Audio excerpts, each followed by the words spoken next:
BRSP రాష్ట్ర కార్యదర్శి బొల్లు నాగరాజు ఆధ్వర్యంలో మాజీ మంత్రి హరీష్ రావు పుట్టినరోజు వేడుకలు ఉస్మానియా యూనివర్సిటీలో ఘనంగా నిర్వహించారు. ఆర్ట్స్ కాలేజీ వేదికగా కేక్ కట్ చేసి శుభాకాంక్షలు తెలిపారు. అనంతరం విద్యార్థులకు బుక్స్ పంపిణీ చేశారు. కార్యక్రమంలో విద్యార్థి నాయకులు శ్రీకాంత్, ముదిరాజ్, రమేష్, జంగయ్య, నాగేందర్రావు, అవినాష్, ప్రసాద్, ఆదర్శ్, జ్యోతి, సింధు తదితరులు పాల్గొన్నారు.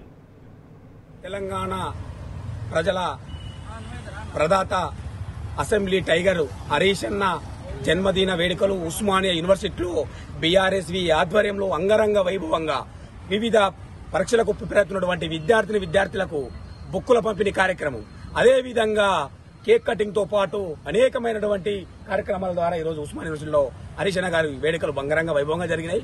తెలంగాణ ఉద్యమంలో ఆనాడు ఈ విధంగా అయితే హరీష్ అన్న గారి యొక్క పోరాటం ఏ విధంగా ఉందో, తెలంగాణ రాష్ట్రం వచ్చిన తర్వాత హరీష్ అన్న మరి నీటిపారుదల శాఖ మంత్రి అయినా, ఆరోగ్య శాఖ మంత్రి అయినా, ఆర్థిక శాఖ మంత్రి అయినా ఆయనకి ఎక్కడ లేని ప్రేమ. తెలంగాణ ప్రజలు బాగుపడాలి, తెలంగాణ రైతాంగం బాగుపడాలి, తెలంగాణ రాష్ట్రంలో మేం బోమ్రో సర్కారు దవాఖాన వెనకటి నినాదము మేం పోతుంరో సర్కారు దవాఖాన విధంగా ఈరోజు ఆరోగ్య శాఖ మంత్రి ఉండి అనేకమైనటువంటి కార్యక్రమాల ద్వారా తెలంగాణ ఈరోజు ఆ రకంగా అభివృద్ధి జరిగినటువంటి ఘనత ఈరోజు హరీష్ అన్నకే దక్కుతుంది. అదేవిధంగా తెలంగాణ ప్రజల ఆశీస్సులు హరీష్ అన్నకు ఉండాలని, రానున్న రోజుల్లో హరీష్ అన్నకు మంచి ఉన్నతంగా ఎదగాలని తెలంగాణ ప్రజలు కోరుకుంటా ఉన్నారు. అదేవిధంగా ఉస్మానియా యూనివర్సిటీ విద్యార్థి నాయకునిగా హరీష్ అన్న రానున్న రోజుల్లో మంచి భవిష్యత్తు ఉండాలని, ఇయ్యాలని తెలంగాణ కుమరవెల్లి మల్లికార్జున స్వామిని కోరుకుంటూ జై హరీష్ అన్న, జై తెలంగాణ.